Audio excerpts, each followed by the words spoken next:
Victor huffed in irritation as he watched the latest news on television about a recent sex scandal involving a high-ranking general and his assistant, a married lady with two small children. The next report showed the disgraced general telling reporters that his action was morally wrong. He looked gloomy and much thinner than in early photographs of him with his assistant, now also known as his mistress. It's funny how they all wring their hands and say a few words of apology only after they've been caught, he told his wife, to whom he was married for more than 30 years. He glanced at Vanessa as he said this. They sat in their living room, as they always did after dinner, to watch the news, which had become their habit over the years. It became a way for them to spend quiet evenings together, especially during the years when their children were growing up and free time for themselves was a rarity. Now both of their children, James and Karen, were adults and had their own families. James was 30 years old and worked as an electrical engineer. A few years ago, he married his childhood sweetheart, and they had a 3-year-old daughter. Karen, who was 28, married a work colleague, and they had a 2-year-old son. Victor himself was 59 years old, and Vanessa was a couple of years younger. She has always been passionate about fitness, and it shows in her toned 5'8" body with ample breasts and a round butt that still turns heads. Of course, time and gravity have left their mark, but only slightly. Her brown hair had turned slightly gray, matching her green eyes and cheerful face perfectly. And according to Victor, his wife was a real beauty and a hot grandmother. One look at her caused a pleasant excitement in him. He was not yet 60, but daily walks with Vanessa and yoga classes kept his equipment in tip-top shape. Some of his colleagues already suffered from high blood pressure and elevated sugar levels, but he was lucky. At 6 feet tall with silver hair and blue eyes, he looked more like a successful CEO than a retired technocrat. Victor looked at Vanessa tenderly. Her favorite series was about to start, and he moved closer to her, placing his hand on her thigh. He knew his wife well. A little affection during her favorite show always turned her on. He might be lucky today. Probably like any couple of adults, they never thought they'd get caught, Vanessa replied, brushing back a strand of her neatly styled brown hair without taking her eyes off the TV screen. Victor turned back to the TV. A retired military man spoke on the screen, telling how difficult constant business trips abroad are. Men are away from their families for months at a time, and men, as we know, remain men.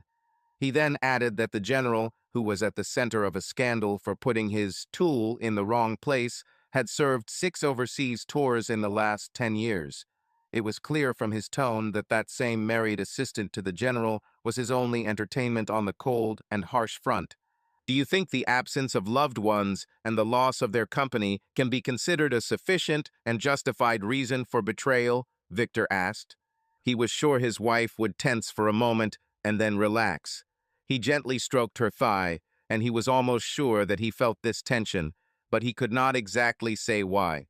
She was silent for a couple of minutes, as if considering the answer, and then said, "We live in a society where same-sex marriage is no longer condemned. Couples are in open relationships, and cohabitation is not even discussed. In short, it all depends on the people themselves. It would be wrong for anyone, including ours, to pass judgment on matters that concern only our personal lives." Victor considered his wife's answer. It seemed vague to him, she seemed to answer, but in reality she didn't. By people, did she mean only the man and woman involved in the affair, or also their relationships with their spouses? Did she mean that it's okay to cheat if a couple is unhappy in their marriage and lacks interaction with the opposite sex? Victor didn't have time to think about that answer because Vanessa shifted position and her legs parted slightly, inviting him into action. Victor immediately moved on. His hand slid to her underwear, and he felt the warmth emanating from her body. The series she had been waiting for had already begun, and Vanessa was completely absorbed in the plot. With his hand on her panties, Victor cupped her left breast through her nightie and began kissing her breasts. Vanessa responded by pulling his head closer to her chest and running her fingers through his hair. This surprised Victor because she usually only reached this level of excitement towards the end of the series. Vanessa and Victor sat together on the couch, immersed in watching the series. Their intimacy intensified as they began to gently caress each other, gradually moving away from the screen. Victor touched her, running his hand along her thigh, and Vanessa, in turn, hugged him, expressing her affection. Their interaction became more and more sensual, but did not cross the boundaries of intimacy. Vanessa looked at Victor, their eyes met, and she whispered to him about her desire. This was an unexpected moment for both of them, since they usually waited for privacy, but now everything seemed natural. Victor removed his clothes and, being next to her, gently touched her shoulders. Their hugs became even warmer, and they continued to enjoy the moment, forgetting about the series. The next morning, Victor left early for the office of his former company. He stepped down as vice president a couple of years ago. The company didn't want to let him go. He worked there for more than 20 years, starting as an engineer at a construction site and gradually climbing the career ladder. But Victor was adamant. He discussed the issue with Vanessa before bringing it up at work. As their children got jobs and started families, both decided they needed more personal time to spend more time with their extended family. In a couple of years, Vanessa was also planning to retire. They agreed that Victor would remain with the company as a consultant. The idea appealed to him as he could continue to stay current in the construction industry, and his former company could benefit from his extensive experience. By agreement, Victor visited the office 2 or 3 times a week, unless anything important arose. This gave him plenty of free time to pursue hobbies such as golf. Vanessa, in turn, held a senior position in the finance department of a company that operated a chain of retail stores throughout the state. She had worked for the company for the past 10 years, ever since they moved from Dallas to Houston when Victor was promoted and had to move to the headquarters. In fact, it was her hard work at her previous company in Dallas and a thank you note from her old boss, Harry Woolman, that got her the new job. Harry knew the owners of the chain store well, and when they decided to move to Houston, he contacted them and helped Vanessa get the position. Both were grateful to him for this. In Dallas, Vanessa got a job at Harry's company when Karen started school and worked there for almost 14 years before they moved to Houston. The decision to move was not difficult for them, since by that time the children had already graduated from school and left for college. Given her long tenure with the company, Harry did everything he could to get her a new job. Sometimes Victor recalled fondly the years he spent in Dallas. Both of their children were born and raised there, and sometimes he wished they had stayed there after they retired, but Vanessa wasn't keen on the idea. As she explained, from Houston they were closer to their children and grandchildren, and this was more important than nostalgic memories of the past.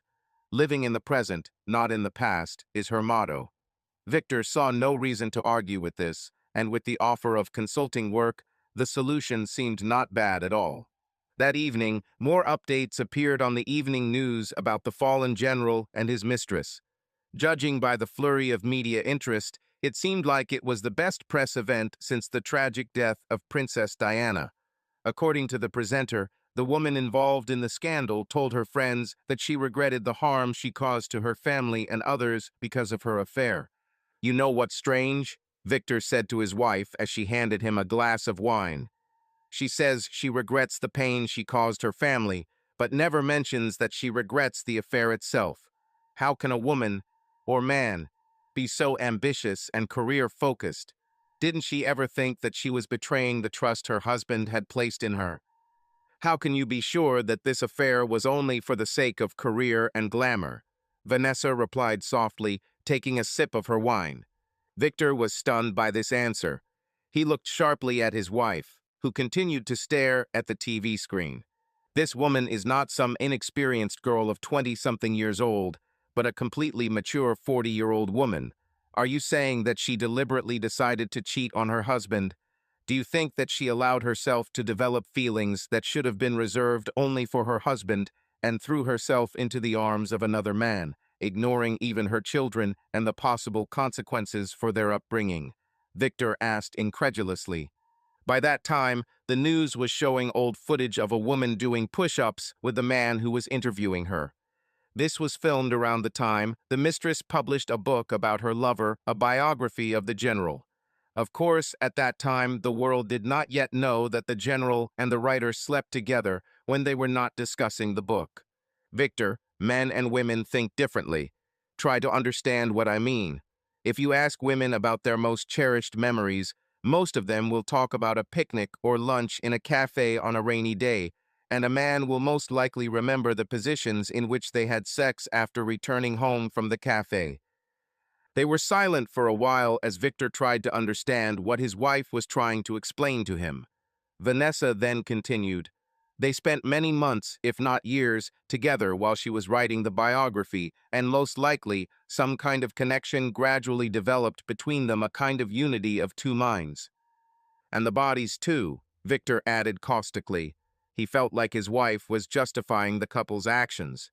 And the bodies too, Victor added sarcastically. He felt like his wife was justifying the couple's actions. Vanessa pursed her lips at his sarcastic remark and continued to calmly stare at the TV screen. This man is old enough to be a grandfather to her young children.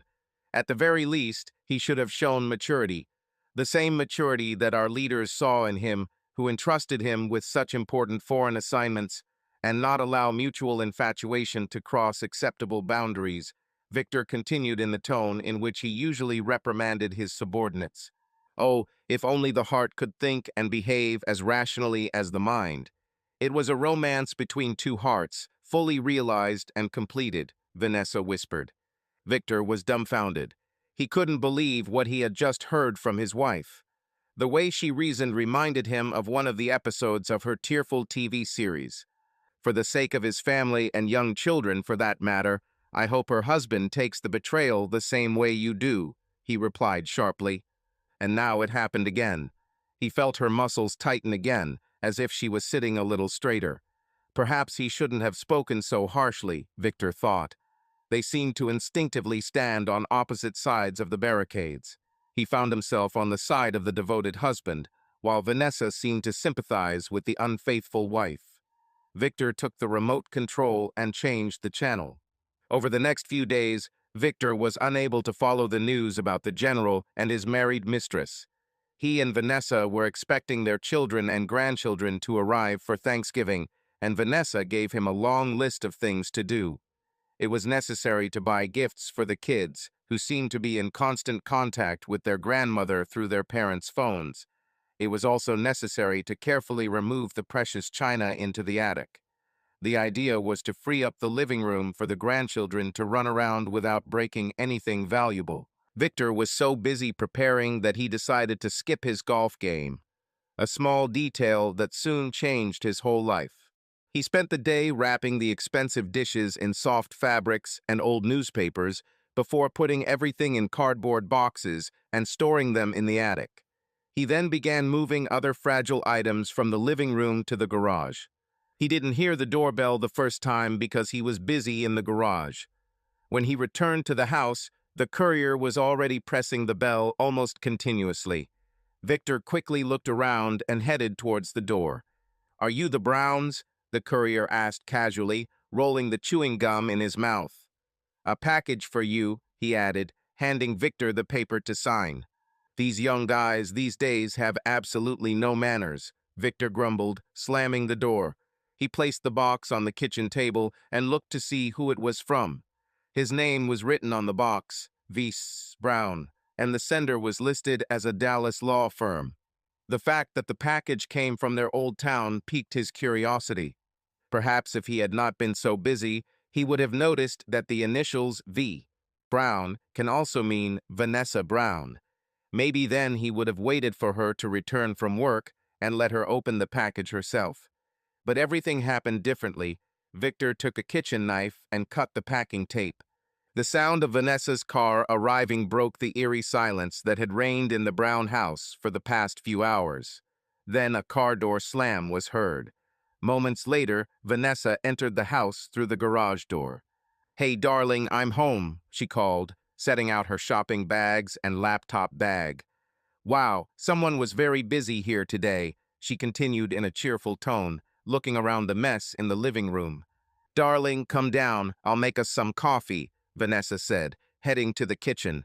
She was not at all surprised that her husband still had not answered. What do we have here?" Victor heard her. He looked down at the copy of the letter he held in his almost numb hands. Just recently, they were shaking so much that he could barely hold the paper. Victor squeezed it in his fingers as if his life depended on it. He carefully folded the contents of the parcel as they were, with her lover's letter on top. He knew Vanessa was reading it now. Victor put on his glasses and began reading the letter again, knowing that his wife was doing the same. "My dear lovely Petunia, if you are reading this letter, it means that my time in this world has come to an end, and the Lord has called me to his heavenly kingdom. First of all, please don't mourn for me.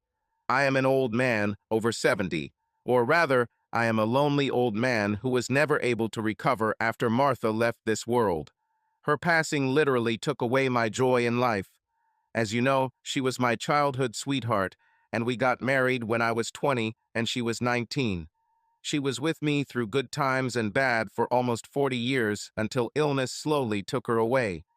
We knew that the end was near, but we still clung to each other until the last, enjoying every moment until the time came for her to leave. So, like I said, don't mourn for me. It's time to reunite with my girlfriend. My children have already settled down in life, and even my grandchildren are ready to leave their parents' nest. So, my dear sweet Petunia, say goodbye to this old codger with a smile. If there is life after death, I will find my Martha again. As for you, my dear, if it weren't for your love and care in those terrible days after her death, I would have left this world long ago. Don't argue.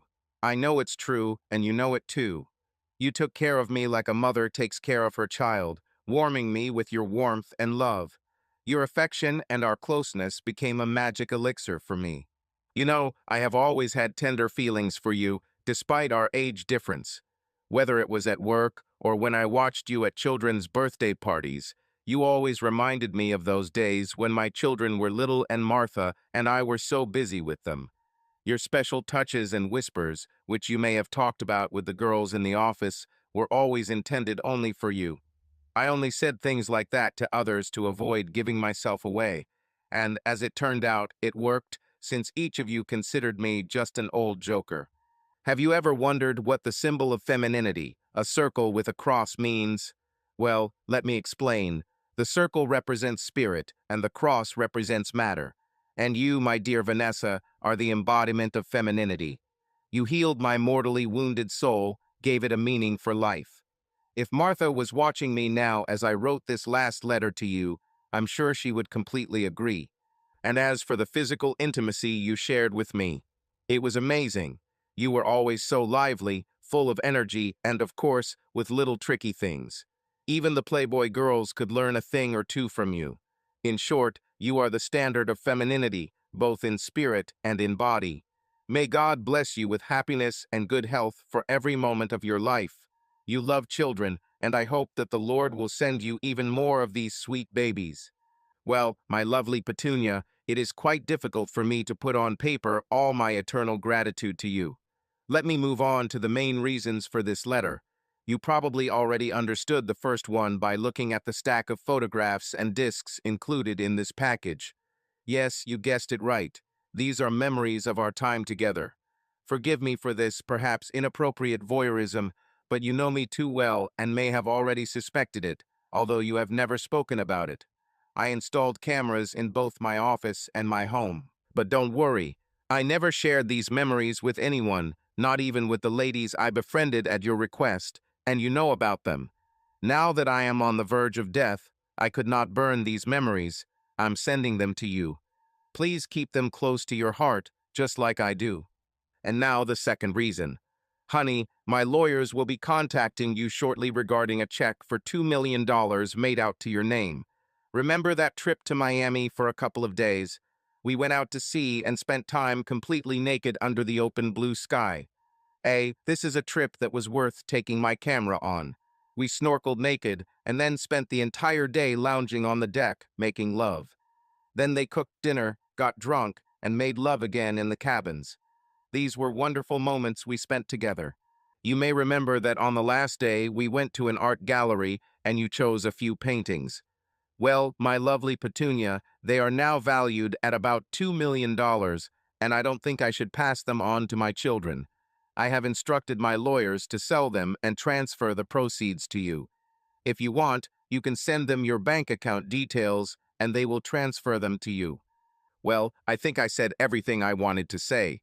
My dear lovely Petunia, once again, I wish you all the best in life. Take care of yourself. Forever your devotee, Peach. The letter slipped from his exhausted fingers and smoothly fell at his feet. It left no room for guesswork. His wife of over 30 years was having an affair with her boss in Dallas, and he never suspected that anything was wrong. I remembered an incident from the distant past. Harry and Martha were known to be partygoers and often hosted them at their home. Like all the previous ones, this one also went off with a bang. It was already late, and Victor began to look for his wife, who, it seemed to him, had too much to drink, so that he could take her home without any problems. She was neither in the living room nor in the kitchen. He went out onto the terrace and froze. Vanessa was in the far dark corner with Harry. He grabbed her around the waist and pulled her towards him.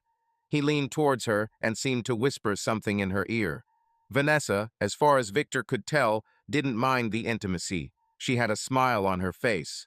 Due to the darkness and distance, Victor couldn't be sure, but it seemed to him that Harry was moving his hips, as if simulating sexual intercourse.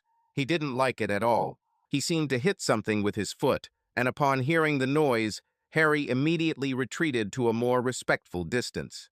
Victor approached them and spoke as if he had not noticed anything suspicious. His wife, as he noticed, blushed a little, and it was clearly not from drinking. Later, in the car, he shared his suspicions with her and asked for an explanation.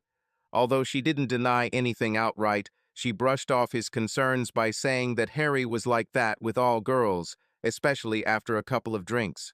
Respect to Martha, but look at her and you'll understand why he has so much fun at parties, his wife said that night with a mischievous smile. That evening they made passionate love, and by morning Victor had forgotten all his doubts. Until that moment. Victor remembered Martha. She always wore her hair short and probably looked very similar in figure and style to the wife of that general who was now in the news for unheroic reasons. During his service, he, of course, did not catch famous terrorists, but he definitely caught something else, much more juicy. Just like Harry caught his wife. Victor picked up his smartphone and began looking through the photos he had scanned and downloaded to his laptop and phone. The pictures showed them doing this in the office. Harry didn't have a longer one than his. They had been to nudist camps, and Vanessa had once jokingly compared it to the ones the others had had. Then she seemed satisfied, but now Victor doubted that maybe she had always wanted something more. Maybe now he'll ask her. Although that doesn't matter anymore. Her preferences were obvious in the photographs. In one of the pictures, Harry sat in his office chair without pants or underpants while Vanessa pleasured him. In the next photo, her blouse and bra were hiked up. The next photo disgusted him. Victor zoomed in on his smartphone and noticed the date on the desk calendar almost 6 months after Martha's death and a year before they moved to Houston. Martha had liver cancer. Constant parties and excesses eventually took their toll. The diagnosis was made too late, and the cancer was at the last stage. She died 6 months later. Martha's death changed Harry a lot. As far as Victor remembered, after her death, they no longer went to Harry's parties, but by that time he had already begun an affair with Vanessa. He no longer needed parties to dry shake his wife. They continued to have sex for almost a whole year, and Victor did not suspect anything. His chest tightened with pain, and bitterness rose in his throat. He turned out to be a cuckold, like that doctor in the scandal with the general. What is this general's wife thinking now? Victor thought. She was publicly humiliated by the very man for whom she sacrificed herself and their family. For more than 30 years, she supported him in the shadows, encouraging him to take on the most difficult tasks for the good of the nation, knowing full well that she and their family would have to cope with the difficulties. What is she thinking about now? Victor asked himself again, as if the answers to his own pain and humiliation depended on her thoughts and actions. She was in the same age category as him, and at their age people dream of a quiet retirement life, of grandchildren and sunsets with their spouse. The last thing you think about at that age is about adultery and its consequences, about pain and humiliation. The general's wife served her family selflessly, and this affected her appearance.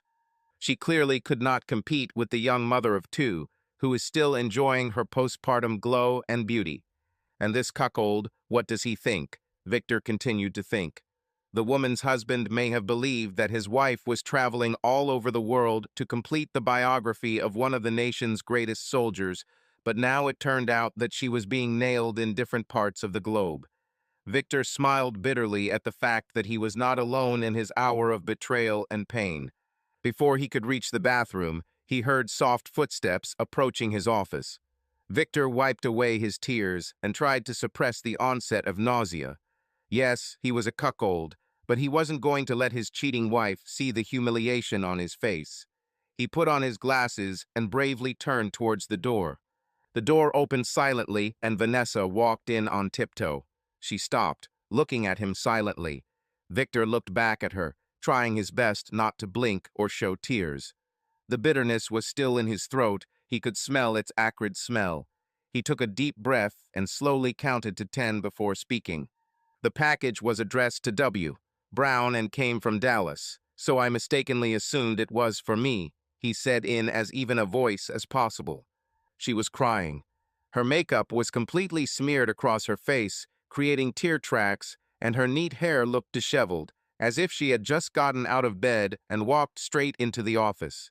She nodded her head and sat down on the only chair opposite him. Victor continued to look at her. She glanced at him every now and then again looked at the wall behind his shoulder, as if some important hieroglyphs were hidden there that could help them get out of this situation. What should I say to my wife, with whom I have lived for more than 30 years? What should a grown man, almost 60 years old, say to his wife who cheated on him? Together they saw life in all its manifestations, with its surprises, ups and downs. He was old and was not destined to live forever. This is the law of nature. The next generation, their grandchildren, have already come into this world to continue their lineage when they become just memories. And now how do you face your grandchildren's grandmother? How to demand an explanation for the insult and humiliation caused? Why did she kill him without killing him? Victor, this may seem banal, but everything is not as you think. She began nervously and then fell silent, as if the words had run out. Not what he thinks? That's it. A grown woman in her 40s, married, deceives her husband, her family, breaks her commitments, and now says it's not what he thinks in her defense. This lasted not just one night, but almost a whole year. In one of the videos on the disc, his wife was dressed in a Playboy bunny costume with a tight corset and only a bright red thong covering her womanhood. Victor watched them copulate for several minutes before turning away in shame and humiliation. But Harry was still in business. The old man had stamina, that's for sure. Victor had never felt so humiliated and depressed, and perhaps it showed on his face because he noticed how Vanessa shrank in her chair, as if she felt deep guilt for something he could never imagine. At least that doctor from the news didn't have discs of his wife having sex with the general, Victor thought bitterly. Images of his wife dressed in a bunny costume, her eyes wide with pleasure and her ample breasts, could not leave his mind. These images did not leave Victor's head, as if they were repeated over and over again on the screen of his consciousness. There were other clips, just as candid, filmed from different angles, where his wife was in the most intimate situations. Old trickster Harry was a master not only in business, but also in filming his dirty film. Victor wondered if the general recorded his meetings with his mistress the same way Harry did. It didn't matter anyway. All that mattered now was that his wife was part of something he could never have imagined. She destroyed everything. It wasn't on purpose, it wasn't planned. Vanessa tried to speak again, as if she was looking for a way to justify herself to her husband. Harry was in a terrible state after Martha died. He was completely broken by her leaving, she continued, as if Victor was not clear what was happening. Victor just nodded. Of course, everyone knew that Martha's death had destroyed Harry. However, This still did not explain how exactly his wife became involved in these obscene scenes. After her death, Harry lost himself. In the office, we saw him sitting at his desk, not touching the papers we left for him. He just stared into space. We tried to support him, to do everything we could to bring him back to life, but nothing helped. Then he was prescribed sedatives to at least somehow help him, Vanessa continued, looking down at her hands. But it didn't bring him back to life. He was still not with us. At one point, the senior members of the company held a meeting with him and agreed that someone from the office would accompany him to important client meetings to keep him in shape, she explained, pausing for a moment to watch her husband's reaction. Victor nodded again, although his face was completely expressionless. He already knew where this was leading. I was appointed his assistant, Vanessa said quietly, and something like a challenge mixed with despair flashed in her eyes. I did everything I could to help Harry get things done. I had to communicate with the heads of all departments to prepare him for each meeting. I learned more about the workings of the company than ever before, and gradually Harry began to regain his interest in the business. We became a team. I accompanied him to all his meetings, even those outside the city, she continued, as if apologizing for all those work trips. Victor listened to her, but not with the same interest with which he began this conversation. These all sounded like excuses that she might have been preparing in her head as she walked home. Everything was clear to him. She explained how her role in the office had gradually grown into something more, but there was no real accountability for her actions and her words. At some point, I became his unofficial chief advisor, Vanessa said with pride in her voice, and Victor saw her face light up for a moment with memories. Business started to recover, and I felt like I was really saving the day. I even made sure he took his medications. His complete dependence on me became obvious to everyone, she added with some complacency. Victor looked at her and felt his anger begin to rise again. That self-satisfaction, that sense of accomplishment, it literally oozed from her words. Her pride in how she had saved Harry and his business was mixed with the fact that she had betrayed him, her husband. You became his mistress, Victor finally said with a sarcastic smile, unable to resist. Vanessa recoiled as if she had been struck. Her face flushed red and her eyes sparkled with anger. "Don't you dare call me that," she hissed through her teeth, clenching her hands into fists. "Mistress, lovely Petunia, whatever it is called, the essence is the same," Victor answered with cold calm. "You make excuses for me, but you just like to think that you were indispensable in his life. You saved him, didn't you? That's what made you important. But in the end, you were just his toy." These words struck her. She again tried to say something, but Victor interrupted her. "Go on, I'm interested. You haven't yet told how your meetings began." "As I said, Harry has more or less become dependent on me. From the moment he came into the office to the time he left, he was with me. It also helped me improve my negotiation skills through observing Harry and also through the advice he gave me from time to time." Vanessa paused, as if collecting her thoughts. "Now the real story begins," Victor thought gloomily. But he was still a lost soul. Sometimes, when we were having dinner at a hotel restaurant during our business trips to clients, he would look at the couples sitting next to him with a kind of thoughtful but sad expression on his face. And one day, when we were slow dancing, we got close and he rubbed himself against me. I realized that he was excited. I looked at him confusedly and realized that he was looking at a very cute couple on the other side of the hall. There was a short silence. Victor saw that his wife was gathering the will to continue. "Continue," he said dryly.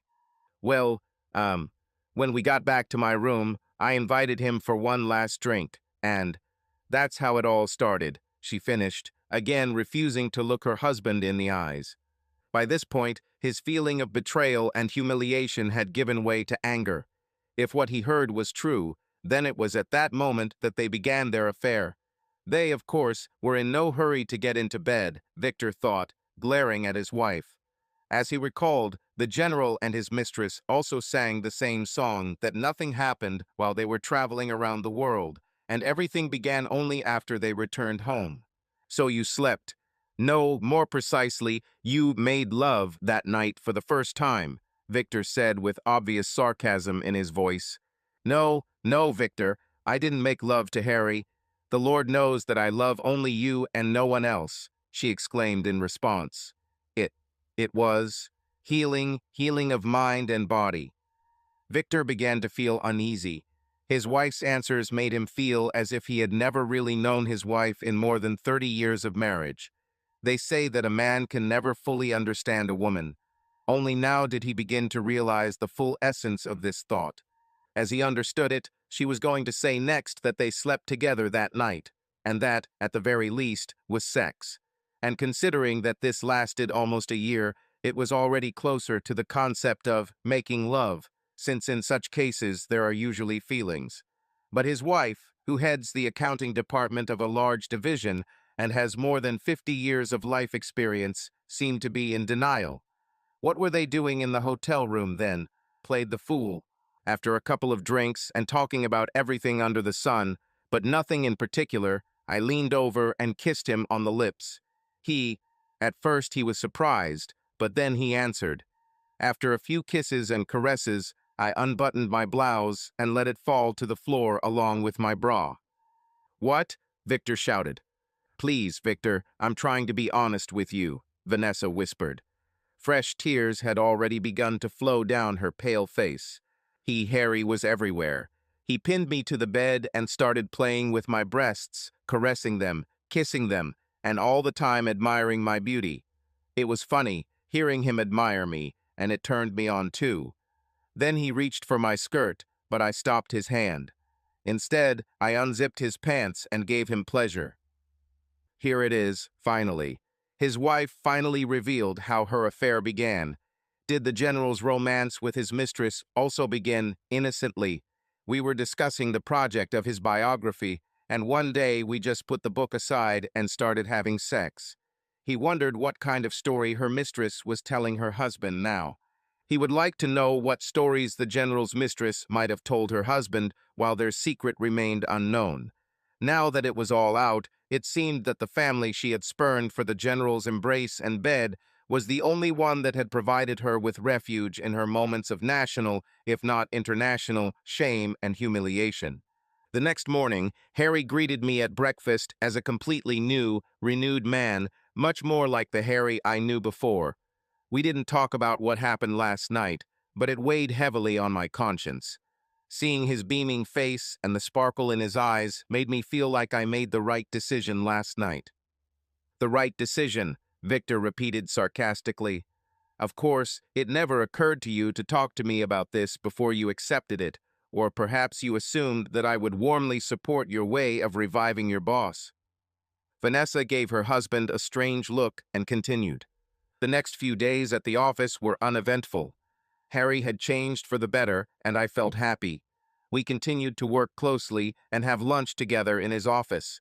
And then one afternoon, when I came to see him, he asked me to close the door and come to him. When I approached, I saw that he had taken off his trousers and underpants. He sat completely naked from the waist down. He looked at me with the same look that I saw from him that evening in the restaurant. And I suddenly realized that I was unbuttoning my blouse and kneeling in front of him. It became almost a daily routine. I just couldn't refuse him. Couldn't refuse? Victor repeated this with disbelief. Victor, this man survived a terrible tragedy, Vanessa answered with irritation. This is not my wife. This is not the woman I married, Victor whispered to himself. But in those photos and videos, you were doing much more than just pleasing your boss, he added. Victor, I apologize for the pain and suffering that I caused you. The footage must have been terrifying to watch. Oh God, if only I knew. Vanessa fell silent, remorse and anguish written on her face. Tears were already flowing down her cheeks again, leaving new wet marks. Victor looked at his crying wife with a cold gaze.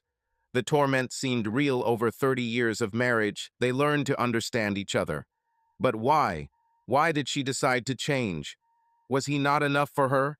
Couldn't he satisfy her? He knew he didn't always please her, but that was normal for most women. Or did she just want something different after all these years, something on the side? that she could remember in the future. After all, many years ago, she clearly looked with interest at those men on the nudist beach. His wife was a smart woman, and what she said did not add up to the whole picture. So, for the record, when did you two finally start cuckolding me in the fullest sense of the word? Victor asked sharply. Vanessa flinched when she heard his words. She started to say something, then stopped. Then she spoke again, all the while looking at the floor. By this time, Harry and I were having almost daily lunch meetings in private. Since I was assigned as his assistant, the company did not see anything strange in our spending lunch time together. And Harry, let me tell you, by this point, he had completely returned to his previous style of communication and behavior. There was no longer that Harry with slumped shoulders, walking straight into his office, not noticing anyone around. Victor couldn't help but notice the hint of pride in her voice when she said those words. We were at one of the meetings with clients out of town. Harry was in great shape, and the meeting was a success. That evening, we decided to have a little party for ourselves. We drank a lot and danced. In general, we had fun. Harry was at the top of his game and never missed a chance to pet me on the dance floor. Then he leaned towards me and whispered that we should go up to my room for the last glass. Well, I knew what he really meant, and, since we were already doing this regularly, I agreed. We left the restaurant and headed to the elevator. Entering the room, I went to the bathroom. When I returned, Harry was already completely undressed and lying on the bed. I joined him, Vanessa whispered. Oh, yes, I joined, thought Victor. The bile rose in his throat again, threatening to destroy the mask of calm that he had so carefully demonstrated and clung to. The images he had seen on the recording flashed through his head again. She gave pleasure to him, and he to her. In another scene, in Harry's living room, he roughly grabbed her and ordered her to take off her clothes. She obediently obeyed. It was obvious that she liked it when he dominated her, when he forced her to do what he wanted. He then told her to go with him to the pool, where he ordered her to kneel. She walked out into the street in high heels, completely naked, her buttocks swaying seductively from side to side. It was a nice ass, and Victor loved it. Looks like Harry does, too. As Victor continued to watch the disc, his wife unzipped Harry's trousers. She unfastened them and put her hand into his underwear. Harry sighed in surprise. But that was not all. Their performance did not end there. Harry looked at Victor's wife with an astonished expression. Martha would kill me if I did that. This phrase was probably one of the most disgusting words Victor had ever heard in his life. This man praised his mistress while humiliating his dead wife.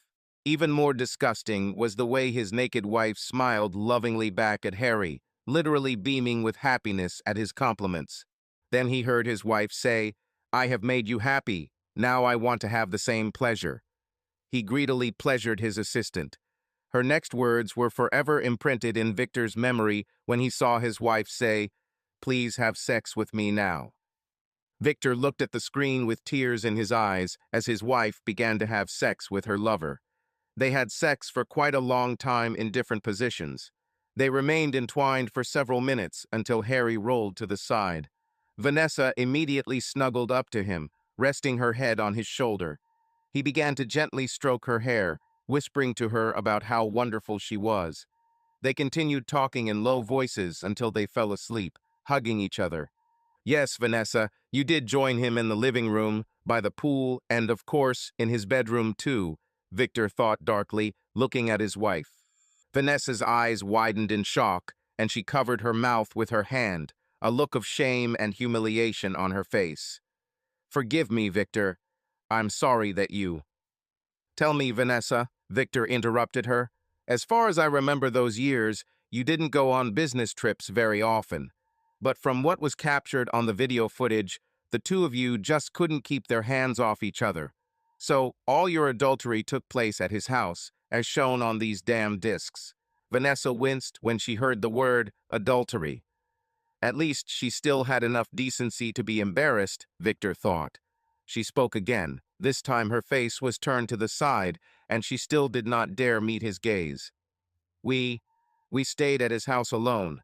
His son served in the army and was overseas, and his daughter moved to New York. Harry often left work early, and no one was surprised. Then I left earlier, allegedly bringing papers for him to sign on the way home. Since I was his assigned assistant, it did not raise suspicions, Vanessa said, the last words barely an audible whisper. Yes, you're right. It never occurred to me to ask why you stop at his place so often on the way home. And when I was transferred to Houston, the way for your betrayals was absolutely clear. How naive I was, Victor answered through gritted teeth. Vanessa continued to avoid his gaze, although her flushed face and heavy breathing clearly showed that his questions and sarcastic remarks made her very nervous. Vanessa didn't answer. Instead, she continued to look at her hands in her lap. Victor, trying to cope with the surging feelings, asked the following question. Why did you do this? We were losing him. After Martha died, he seemed to have lost all will to live. He was lonely and lost, like a lamb lost in the forest. Tell me, Victor, was it wrong to save a man from death? You're a married woman and you slept with your boss, Victor answered angrily. It seemed to him that he did not know his wife at all. Victor, suppose you and that big busty Mrs. Anderson who lives on our street got lost in a snowstorm and ended up in some old wooden house, and to keep warm, you hugged each other and maybe had sex. Would that mean you cheated on me? What kind of explanation is this, Vanessa? Victor roared. They seemed to speak different languages, and each ignored the other's words. The point is that I loved and loved only you, Victor, and what happened between me and Harry was just sex. Sex to save the man we all knew from the world of the living dead. I don't care whether your lover lives or dies. These feelings and emotions should have been dedicated to me and only me. If sex were some kind of therapeutic agent, as you present it, then all the nurses in hospitals would practice it with enthusiasm, Victor exploded. With these words, he left the room. Victor left the room with a roar. He was overcome with anger and resentment. He quickly gathered his things for the night in the bedroom and headed to the guest room, throwing a couple of pillows on the bed. Vanessa remained in the living room, silently looking at the closed door behind him, her face pale with shock. This night turned out to be sleepless for Victor. A confrontation with his wife over her affair revealed stunning facts to him that he had not even suspected. He recognized a new side of her personality that made him uneasy. Throughout their argument, she continued to insist that this was not an affair in the usual sense of the word, but something like therapy, an attempt to save a person from his internal destruction. And at the same time, she claimed that Victor had always been and remains her true love. What nonsense! Or was this a new way to justify his betrayal? Victor turned over on the bed and closed his eyes, but the thoughts in his head did not decrease. I remembered how the general and his mistress also tried to hide their relationship until their secret was revealed, and they became a general disgrace. Isn't that what Vanessa did? If he had not opened that damned package with photos and a disc, he would never have found out about her betrayal. Perhaps in this case, their family life would have continued, and he would have lived his life in ignorance like a fool. Vanessa knocked on the guest room door. Have you taken your medications? She asked quietly. Victor chuckled contemptuously, without turning to the door. Her concern for his medications seemed especially absurd to him now. He could, of course, take care of himself. She knocked a couple more times, but Victor did not answer, and soon everything became quiet.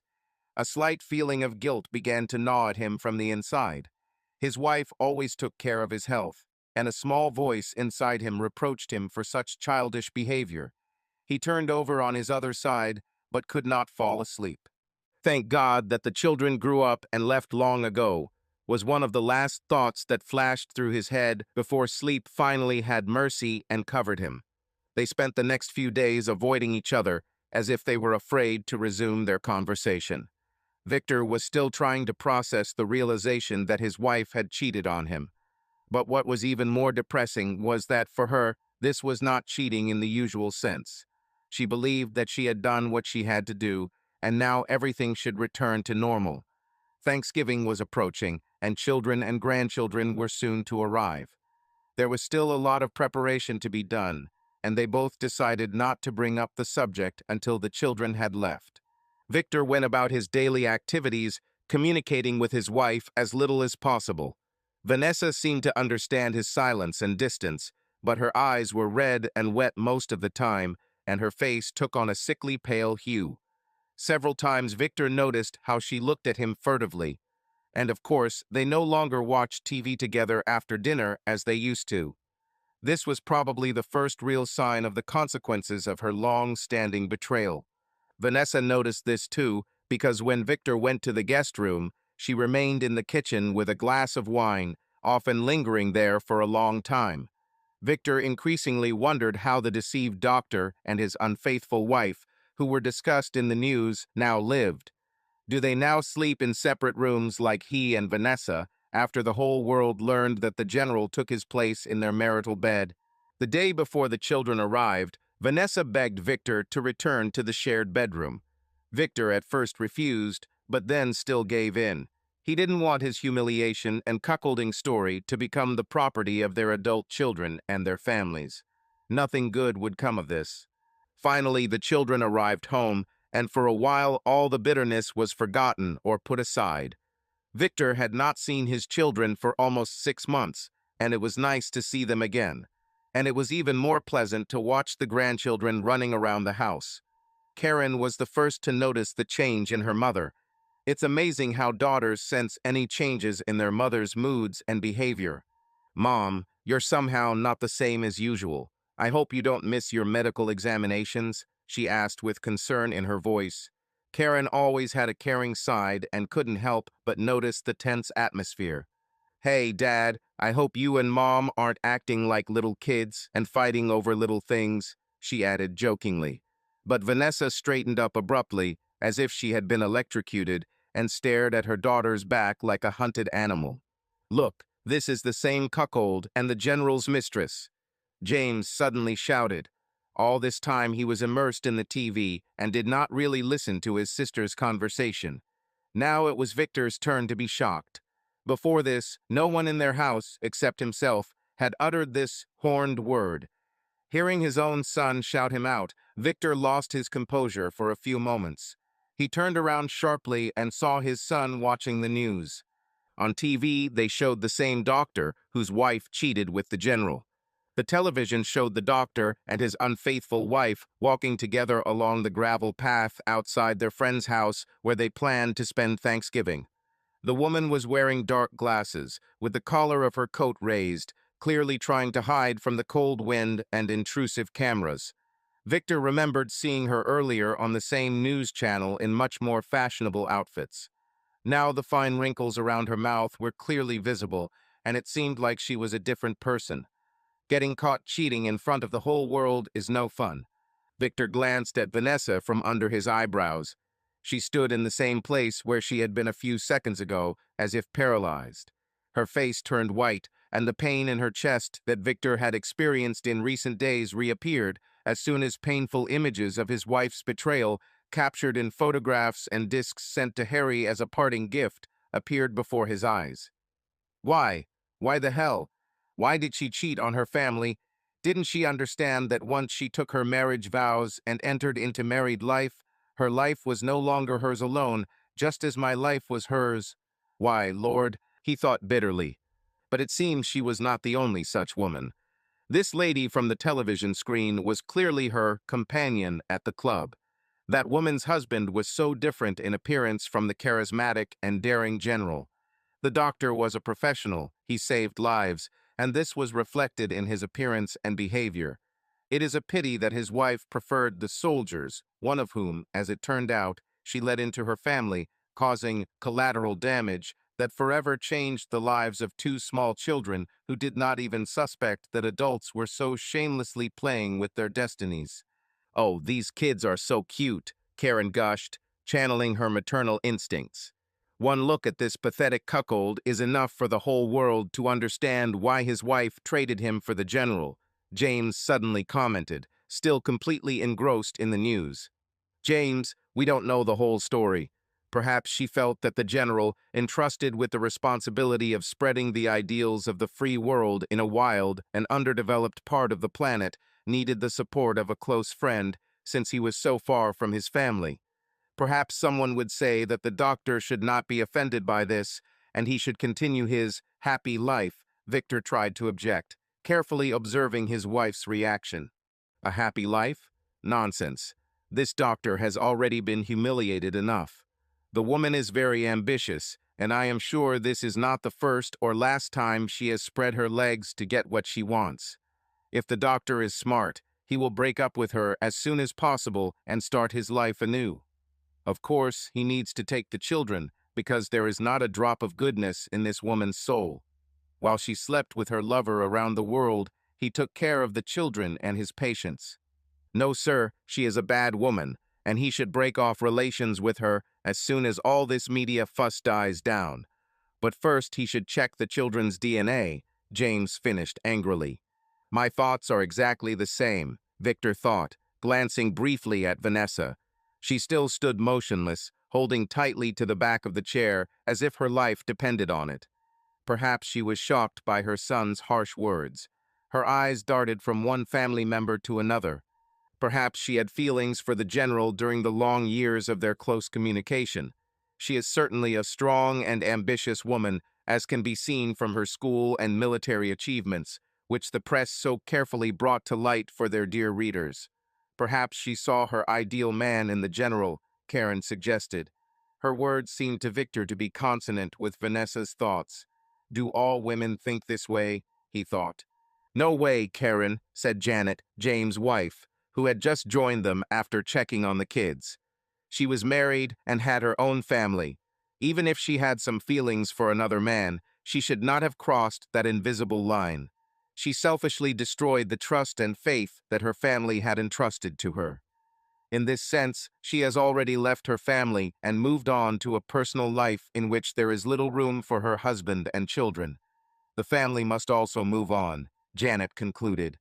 Well done, Victor thought. At least one woman in the house saw things differently.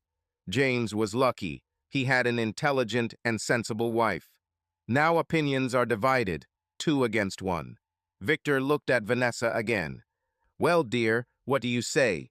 Was it an affair that should have ended, as Karen thinks, or should it have remained just a passion of the heart, as Janet believes? All eyes in the room turned to her. She stood there with her eyes wide open, her lips trembling and her mouth open, as if she could not utter a word. Her appearance was that of a hunted animal, driven into a corner with guns pointed at it.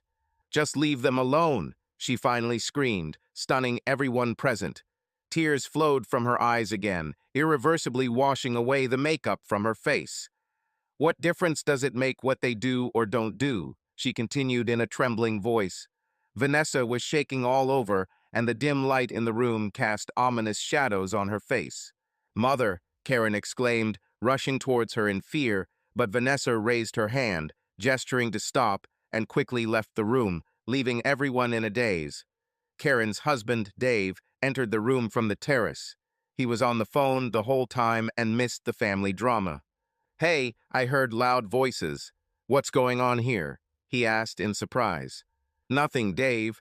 I hope it's nothing, Karen replied quietly, still looking at the door through which her mother had come out. She clearly felt that something was wrong. Then she glanced at her father, with a silent question in her eyes. Victor made an indifferent expression and shrugged. The next day, no one remembered either the general and his mistress or the nervous breakdown that Vanessa seemed to have had. The children and their families said goodbye and left in the afternoon, leaving Victor alone with Vanessa again. At another time, they might have been in the bathroom, completely naked, sharing a glass of wine. But now there were only awkward questions and further denials between them. Now that the house was empty again, Victor and Vanessa were left alone with each other, but there was a gap between them that was difficult to bridge. Vanessa looked exhausted, dark circles appeared under her eyes, and her face took on a sickly pallor. Less than 2 weeks had passed since receiving that damn package with photos and a disc, but it seemed that she had aged several years. Victor also felt broken, although he tried to hold on. He didn't have much to do, so he decided to pull out a bottle of whiskey from the cabinet, which he had long been saving for a special occasion. He poured himself a large glass and began to drink slowly, losing himself in his thoughts. By the end of the day, the bottle was almost empty, and Victor, sitting on the sofa, stared blankly at the TV screen, not paying attention to what was being shown. Vanessa sat in the other corner of the room with a dark and judgmental expression on her face, but did not say anything. Victor didn't care about her opinion. She didn't ask his permission when she cheated with Harry, so why should she now tell him how to live? The TV again showed news about the general's mistress. Vanessa carefully watched the broadcast, trying to divert the topic in another direction, but Victor, although he was drunk, was not going to remain silent. "Why did she cover her head with a scarf?" he muttered, looking at the screen, which showed a woman among the locals in some distant Asian country. In some countries, women are expected to cover their heads out of respect for tradition, Vanessa answered carefully, happy that he was at least talking to her. "Why did she have sex with the general there? Is this also part of their cultural traditions?" Victor grinned roughly, looking at his wife. "If only I knew all the answers to your questions," Vanessa replied quietly after a pause. "And tell me, what kind of social norms of our great country made you use your body to help your boss get over his grief?" Victor shouted drunkenly, breaking into a scream. The pain of betrayal was clear in his voice. Vanessa's eyes opened wide and tears began to flow down her red cheeks again. "Victor, I am very sorry for the pain and suffering that I caused you. If I had the opportunity to turn back time, I would fix everything. But Victor, we need to move on, and I know that we can do it." By this point, Vanessa was already on her knees in front of him, her hands resting on his knees and her eyes pleading with him. "Move on? What is it that lies ahead that makes you so damn optimistic?" Victor muttered dully, still feeling angry despite his alcoholic intoxication. "Darling, we have lived together all our lives. We have 2 wonderful children, proof of our mutual love, and our grandchildren too. It is as if we planted a small sapling, took care of it, watered it, fertilized it, and now this tree has grown tall and strong, bearing fruits. The fruits of our labors. Think about everything that lies ahead. In a sense, our lives are just beginning. Yes, some of my past actions may have hurt you greatly. But Victor, imagine that I fell into bad company and became a drug addict. Wouldn't you try to hold me and help me cope so we could move on?" Victor's alcoholic consciousness had difficulty processing her words. What would he do if his wife became an addict? Would he yell at her, angry? Or would he still try to help her overcome her addiction? She may be trying to imply that she had some other addiction. Sex? Novelty? Or was she just looking for something new after all these years? These thoughts were confused in his head. "So you admit that you are horny and addicted to sex," Victor said coldly. "How many men have you had besides me and this Harry?" "Victor, there has never been another man in my life except you," Vanessa answered sharply, her voice sounding firm. "And I'm not addicted to sex. You know me well enough and should have thought before throwing such cheap accusations at me," she continued, a hint of anger appearing in her voice. "That's the problem," Victor replied. "The photos show you having sex with your boss. You yourself admit that you had an affair with him. But at the same time you claim that I was the only man in your life." "Victor, I simply used my body to help a person in need. I deserve better understanding than the one you give me." Her voice trembled with pent-up emotions.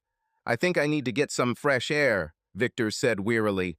He stood up, swaying, and walked to the guest room, where he fell face down on the bed. The next morning, Victor woke up early with a severe headache. He felt bad and remembered that he had eaten almost nothing in the evening. He was surprised to see that Vanessa had fallen asleep in the chair next to his bed. Memories of yesterday's quarrel came flooding back again, and he felt even worse.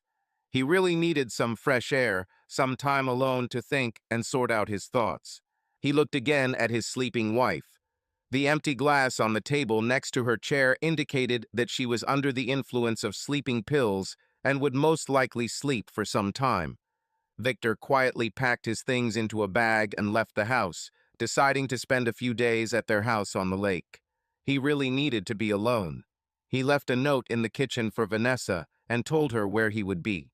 At noon, Victor turn his SUV off the dirt road and follow a barely visible path that led him to their secluded hut in the forest.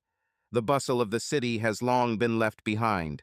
The lake was only half an hour's walk along a forest path from their hut, and Victor planned to go down soon.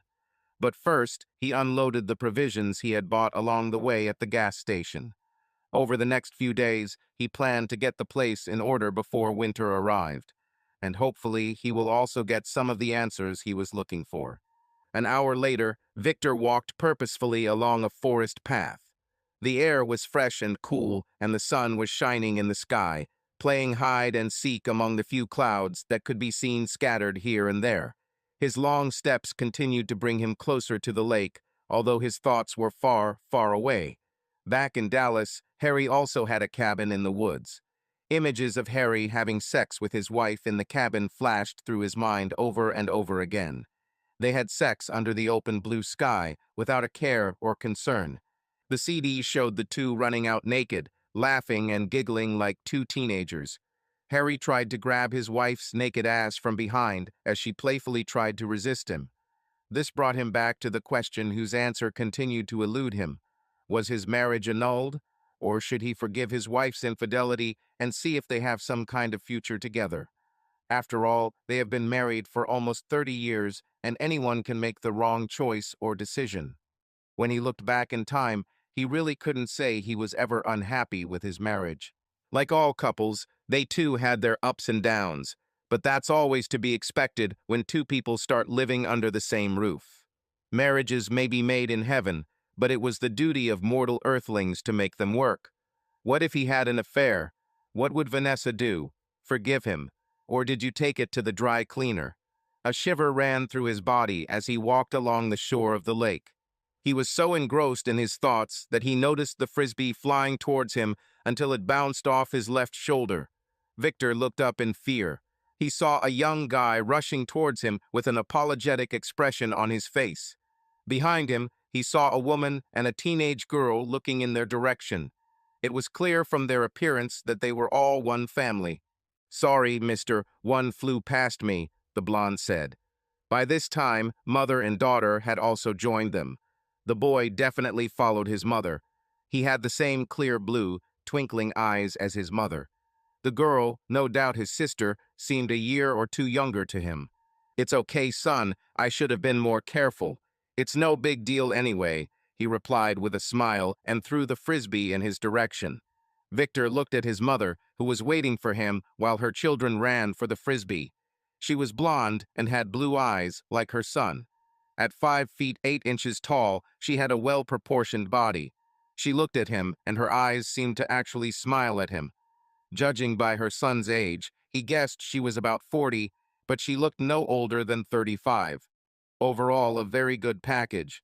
He noticed that her husband didn't seem to be around. "Hi, I'm Paula Lehman," she said as he approached her. "Victor," he answered with recognition. Up close, she looked even sweeter and more comfortable. "Please accept our apologies by sharing a cup of hot coffee and homemade cookies with us," she continued as they both began walking along the shoreline in the general direction the children had gone. Victor agreed to the invitation, and they slowly walked towards the blanket, where a basket and a thermos of coffee were laid out. On the shore, the children were still playing, laughing and running after each other. Paula seemed to enjoy watching them, and Victor couldn't help but wonder how long it had been since he and Vanessa had also enjoyed moments like this with their own children. The conversation with Paula was easy. She said that her son, Frank, was 16 years old, and her daughter, Beth, was 13. Paula's husband was a chemist who died several years ago in a factory accident. Paula worked as a psychologist, and her family went to the lake this weekend to take a break from city life. Victor felt sincere sympathy for this family. They were clearly friendly and supported each other, despite the loss. The children joined them for coffee and cookies, showing good manners and consideration for their guest. Victor talked a little about himself, about his grandchildren, and suddenly caught himself thinking that he had not felt so calm for a long time. Their conversation flowed naturally, and he began to feel some relief from his worries. Paula clearly cared about her children, and their respectful and warm interactions only reinforced the feeling that they truly were a strong family. Victor was pleased to be among them, his own wounds temporarily healed in their company. As the day began to fade, Victor realized that it was time for the Lehman family to return to their rented house, located not far from their lake. Paula invited him to visit them again, and he, thanking her for her hospitality and delicious cookies, said goodbye to her and the children, heading back to his secluded hut. As Victor walked along the path back to the house, his mobile phone emitted a short signal, reminding him of a new message. It was a text from Vanessa. "Miss you," she wrote, and then added a reminder for him to remember to take his pills. "Yes, I miss you too," Victor thought, although he could not get rid of the heavy feeling. Sometimes he regretted that he had not opened that ill-fated parcel. Then he would not have found out about her betrayal and, perhaps, would have continued to live in blissful ignorance, like a simple and naive person. But now that he knew the truth, it was increasingly difficult for him to understand how to live on. He returned to the cabin, quickly prepared dinner, and sat in front of the TV, just to keep himself occupied. However, thoughts about his marriage and what happened to Vanessa continued to torment him. He remembered his daughter Karen calling him recently and clearly noticing that something was wrong. "Hi, Dad," she said when he picked up the phone. "Mom said that you went to the lake. Why didn't she go with you?" Her voice sounded wary, as if she suspected something. Victor explained that he just wanted to get the house in order before winter and be alone for a while. But her next question confused him a little. "Dad, is everything okay between you and Mom? You're acting strange." You could hear the concern in her voice. Victor then honestly answered, "Baby, don't worry about Mom and me. I can't promise that everything will be the same, but I'm really trying to figure things out. I have questions, and I'm trying to find answers." He changed the subject so as not to disturb her, and they talked a little about their grandchildren before ending the conversation. That evening, sitting in the house, Victor could not stop thinking about what he had answered to his daughter. What now? Maybe he fled here not to find answers, but to hide from pain and shame. Perhaps he was afraid that his life was ruined, and he would no longer be able to restore trust in his wife. There have not yet been clear answers to these questions. Spending the next few days alone, he did housework, exercise, took long walks along the lake, and sometimes even visited Paula and her children. He loved spending time with them. Their family seemed so happy and friendly. But even despite this, an empty, painful question remained inside him. Should he try to restore the marriage or leave forever? One day, after a long walk along the lake, Victor met Paula and her children again. He noticed them playing on the water in a small inflatable boat. However, the game quickly turned dangerous. The boat capsized and the children found themselves in cold water. Victor knew that the depth in that place was not too great, but the algae could entangle their legs, and this posed a danger. Without thinking, Victor rushed into the water to help. He grabbed Frank by the collar and pulled him to the shore, but Beth began to choke. Victor realized that her leg was entangled in seaweed. Taking a deep breath, he dove to free her. After several efforts, he finally pulled the girl to the surface and, together with Paula, who had already rushed into the water, brought her to the shore. Beth was shocked, but she was fine. Paula could not help but cry tears of gratitude. She held her daughter close and then hugged Victor tightly. "Thank you, Victor. You saved my daughter," she whispered, her eyes full of gratitude and relief. Victor felt the warmth of her body, and at that moment he felt truly good. There was something calming and even healing in this hug, in her gratitude. He put his hands on her shoulders and pulled her towards him. The feeling of her plump breasts on his chest was pleasant, even very pleasant. "I just happened to be in the right place at the right time. But right now, I think we all need to get some dry clothes, otherwise we'll freeze to death in these wet clothes," Victor said, reluctantly pulling away from her embrace. She was pleased, very pleased. She was his favorite girl. Paula instantly took command. "Come on, guys, put your things in the car," she ordered. Then she turned to Victor and said, "You are coming home with us. You can share some of our clothes." "Paula, My cabin is nearby, and I can take a walk." He was stopped from finishing by Paula, who grabbed his hand and led him to their SUV. "By your own admission, it will take you 45 minutes to get to your house, and I will not allow you to walk around in these wet clothes for 45 minutes. Our house is only 15 minutes away, and you are driving there." "That's right, I'll be making dinner tonight, and I want you there," chirped Beth, who had already grabbed his other hand. It was nice to feel loved, to be truly loved. Victor felt a strange warmth in his heart for this family. They were all good. Paula's husband must have been a great guy, Victor thought. He made himself comfortable in the front passenger seat. The children quickly climbed into the back seat, and Paula immediately took off. She drove as fast as she could in the forested surroundings, and they reached their hut in less than 15 minutes. Paula quickly ushered them inside. It was getting dark, and a cold wind was blowing. Unfortunately for Victor, they didn't have anything his size. In the end, he had to make do with a tight set of Speedos that belonged to Frank and a Mexican blanket to cover. By then, there was a good fire burning in Paula's fireplace. She put on a large t-shirt that reached her knees. They didn't have a TV connection, so the four spent their time talking to each other. Over time, Victor began to feel more and more comfortable in the Lehman family. Looking at them always brought back pleasant memories. As promised, Beth and her older brother prepared a wonderful dinner for them. Beth was delighted when Victor complimented her cooking skills. The children also became very open to him. Frank told him he wanted to join the U.S. Navy as a naval pilot. Victor remembered that he had a distant relative in the U.S. Navy and promised Frank that he would contact him and tell him how to prepare for the qualifying exams. Beth wanted to become a doctor like her mother, or maybe a chef. Victor smiled affectionately. She was only 13, and she still had time to choose a profession. All this time, he felt a pair of eyes watching him closely. A couple of times, he even noticed Paula looking at him with a strange expression in her eyes. Finally, it was time for the children to go to bed, and they reluctantly left, but not before hugging him. Victor added more wood to the crackling fire and sat comfortably on the rug next to the fireplace to enjoy the warmth of the fire. Paula joined him with a bottle of wine and 2 glasses. "Fill the glasses and I'll be right back," she said, placing the bottle next to him. It was obvious from the way the t-shirt hugged her figure that she wasn't wearing panties. Victor felt himself getting aroused in response to the female beauty in his immediate vicinity. A few minutes later, Paula returned with a very large blanket in her hands.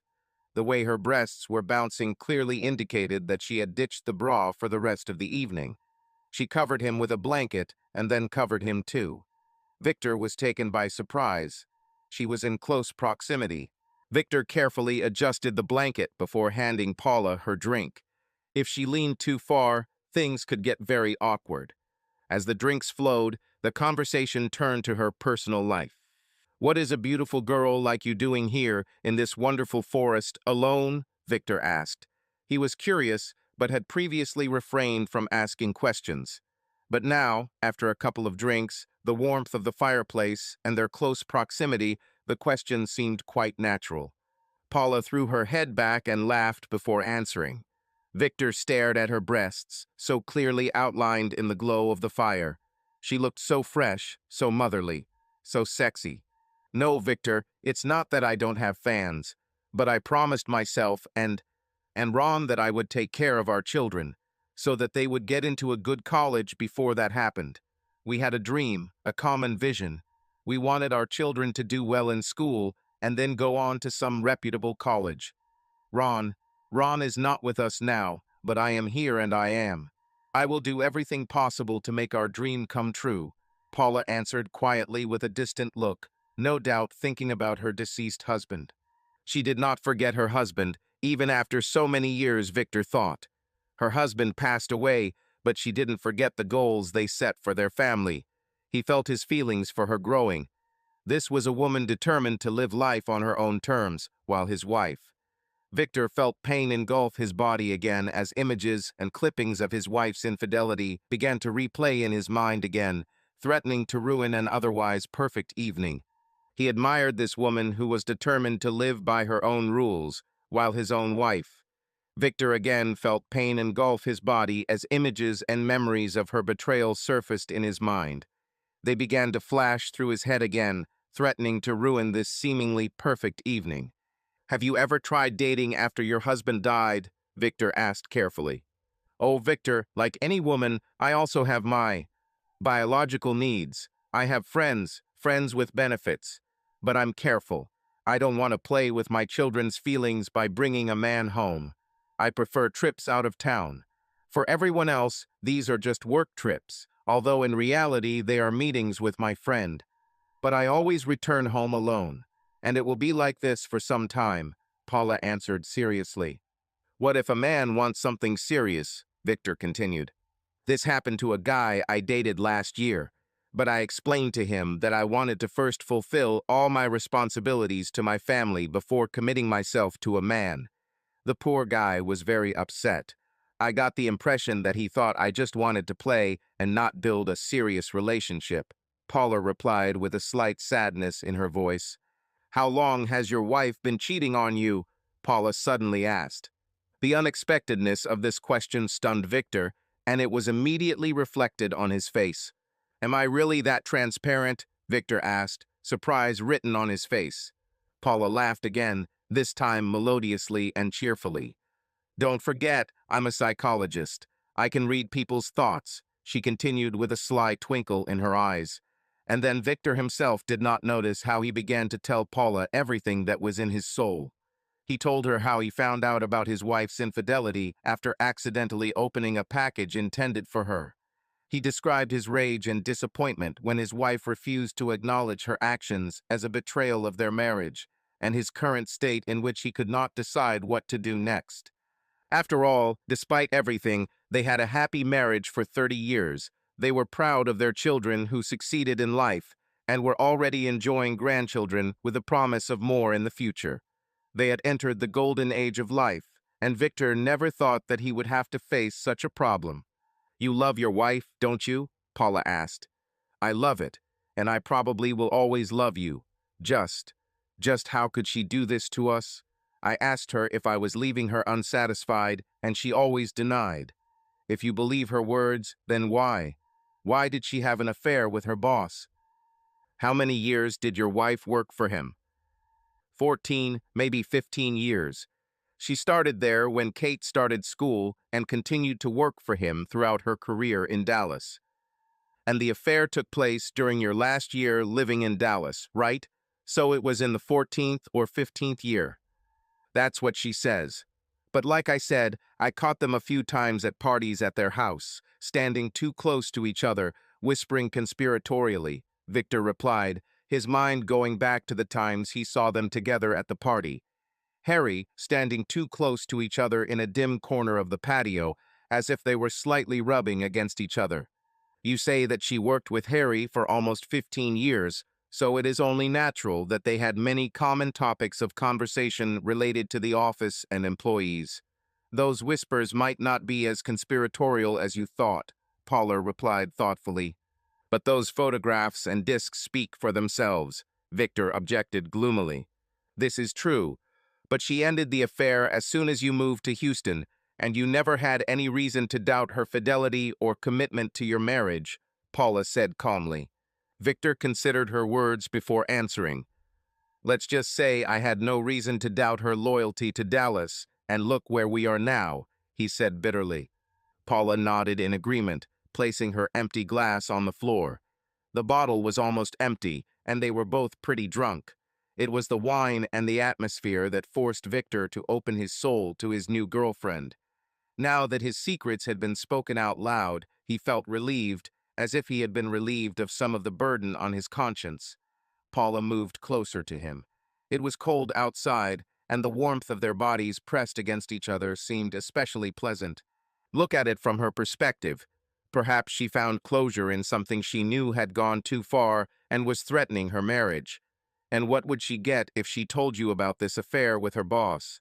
She would only hurt you and destroy her family. Think about it from her point of view, Victor. She is not a serial cheater, otherwise it would never have been hidden. You're dealing with a one-time incident. Your wife knew him for over 10 years. Over such a period of time, trust and friendship probably developed.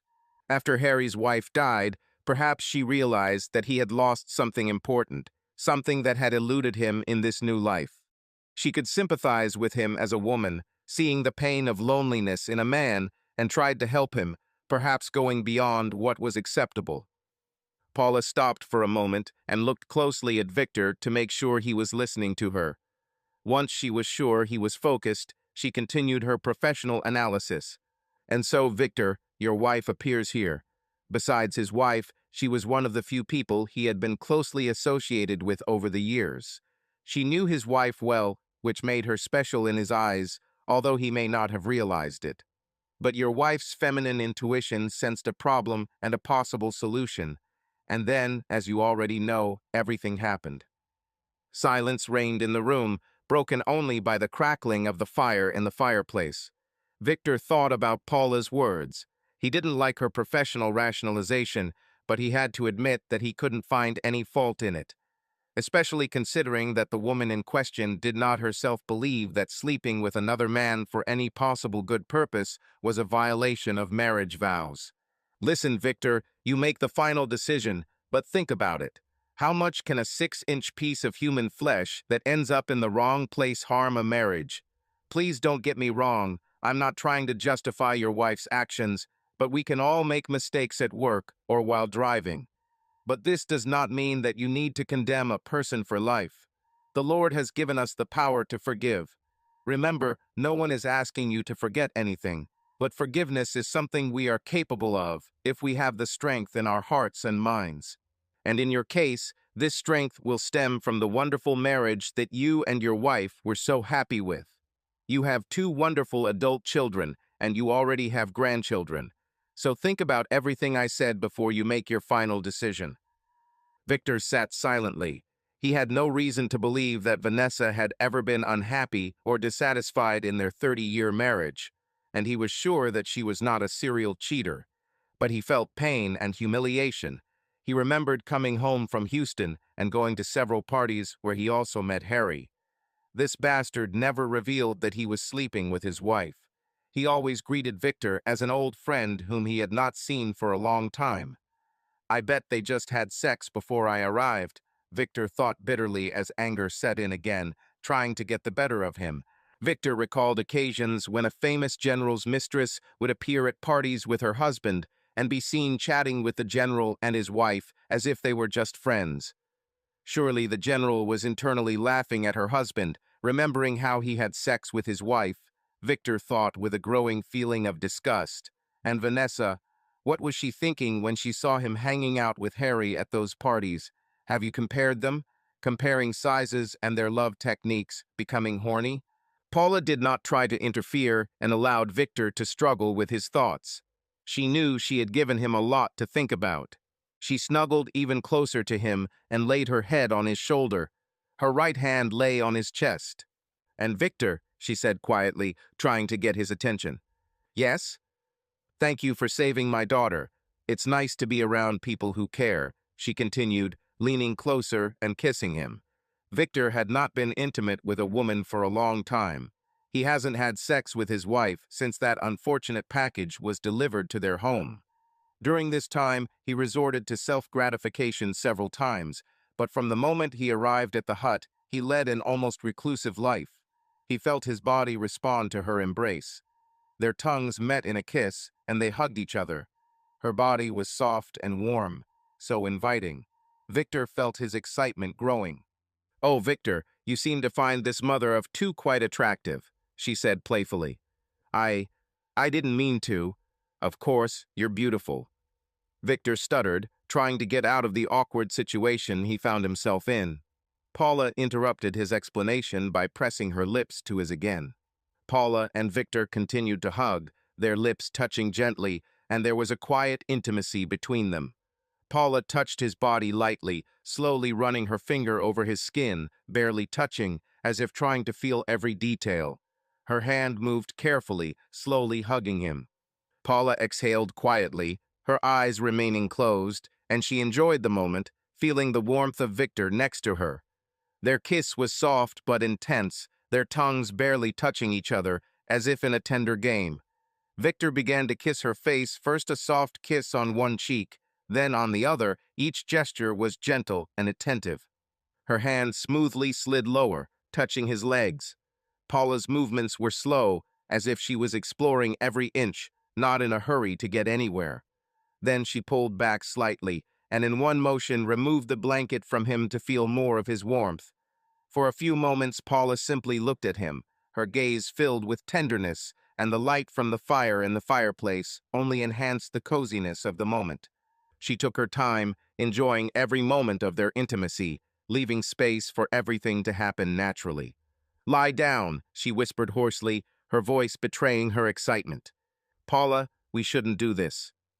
"Hush, don't say another word," she replied, moving closer to him. "Do you like my breasts, Victor?" she asked seductively. "They fed my two babies with their precious milk," she continued, playfully touching herself. Victor moved closer, laid Paula on her back, and began to cover her body with kisses. She then began to push his head lower, making it clear what she wanted. Slowly, with deliberate slowness, Victor began to go down, caressing her. Victor tenderly slid his lips over her body, exploring every curve and corner, lingering where she reacted especially sensually. He touched her like he was teasing her, hinting at something more but never crossing that fine line. Paula exhaled barely audibly. Her body responded to his every movement, as if she could not get enough of these caresses.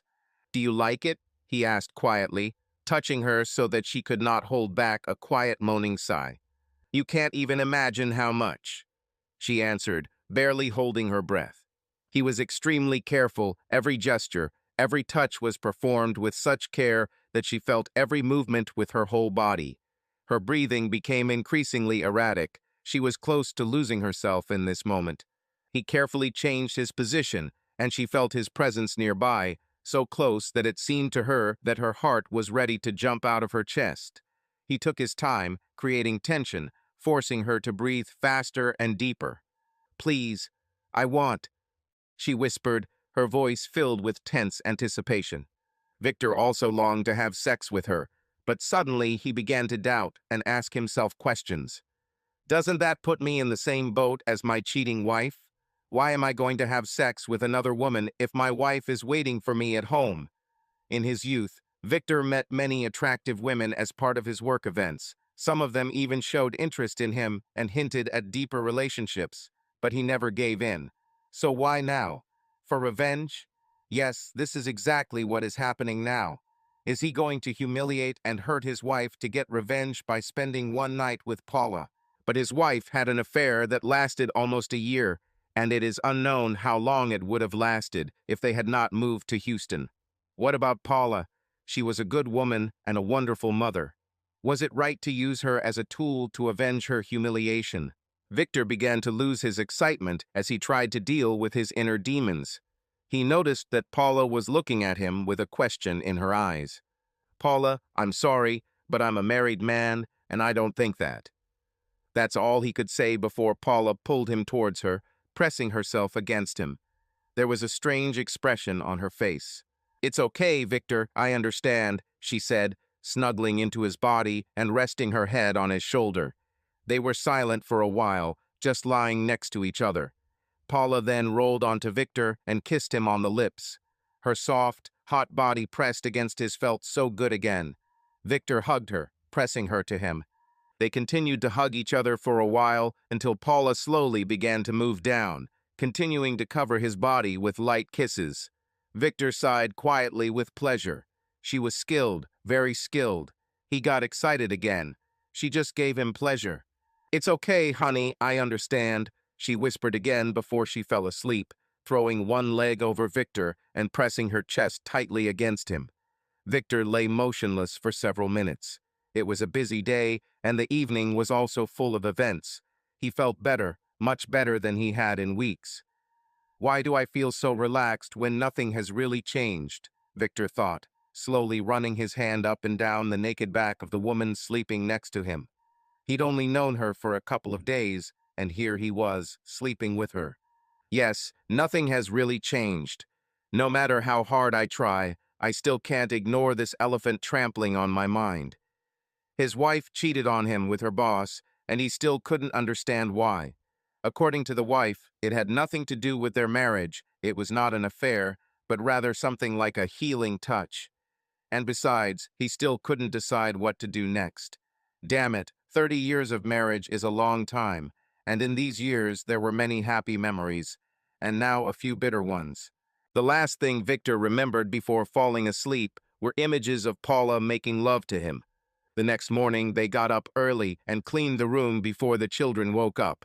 By the time the children appeared in the kitchen, breakfast was already on the table, and Paula and Victor looked fresh and cheerful, as if they had just taken a shower. Victor liked Paula's children, and the feeling was mutual. Beth sat next to him at breakfast and talked non-stop. It seemed like they had known each other their entire lives, not just a few days. Her brother would occasionally interrupt her with playful remarks, to which Beth would simply stick her tongue out at him and immediately return to her conversation with Victor. It was a very close-knit family, and perhaps the loss of their father brought them even closer together. Perhaps having a man in the house temporarily filled the void left by their father's death. Victor noticed how Paula glanced at him from time to time with a thoughtful expression on her face. The morning has come, and undoubtedly the psychologist in her has awakened again, Victor thought with a slight grin. In the end, it was decided that they would go to the lake in the morning rather than in the afternoon, so that Victor could then return to his hut. When they arrived at the lake, the teenagers immediately ran ahead, leaving Victor and Paula alone. They sat comfortably on the grass next to the stones, and Victor laid a blanket on the ground. He looked carefully at Paula, who was sitting next to him. She put on her headphones and listened to music on her Walkman, closing her eyes and bobbing her head to the music. She wore faded jeans and a simple white blouse that hugged her curves. She is smart, a good mother, and a very purposeful woman, Victor thought, watching in fascination as her chest rose and fell with the rhythm of her breathing. He felt his body respond to her femininity again. She was exactly the woman he liked, and his body clicked on it in the most natural way. Victor silently wished them all good luck, as he didn't think he would ever see them again after today. He planned to leave the next morning. He really made no progress in resolving issues in his personal life and decided that it would be better to return home. Victor. He was so absorbed in his thoughts that he did not notice how Paula looked at him silently for a while. "Oh, sorry, Paula," Victor muttered. The woman was almost 20 years younger than him, and he had just been caught shamelessly looking at her breasts. "You didn't do anything I didn't want you to do, so stop apologizing," Paula replied with a mischievous smile. "Anyway, you've already seen and tasted what I have to offer," she continued, enjoying the discomfort she was causing Victor. "About last night, Paula, I mean what happened. You are a good man, Victor, and by saving my daughter, your position in my mind and heart is now high above the clouds," Paula replied, cutting off whatever he was about to say. "And what happened last night was consensual. Sex between two people is the most natural way to show love and affection. Mother Nature made us this way, and no matter how hard we try, we can't fight it." Victor nodded his head in agreement, but the look on her face said she wasn't done yet. "You saved my daughter. Okay, you can protest and say the water wasn't that deep, but I'm a mother, and you were there for my child in her time of need. And what happened between us last night was, as I said, natural. Mother Nature made us such women. Well, you won't see me complaining, but being a married man, I shouldn't have taken advantage of your state of mind. Perhaps our drinks also played a role. You refused to have sex with me, and in doing so, you have more than kept your marriage vow, more than kept your marriage vow, more than kept your marriage vow, more than kept your marriage vow, more than kept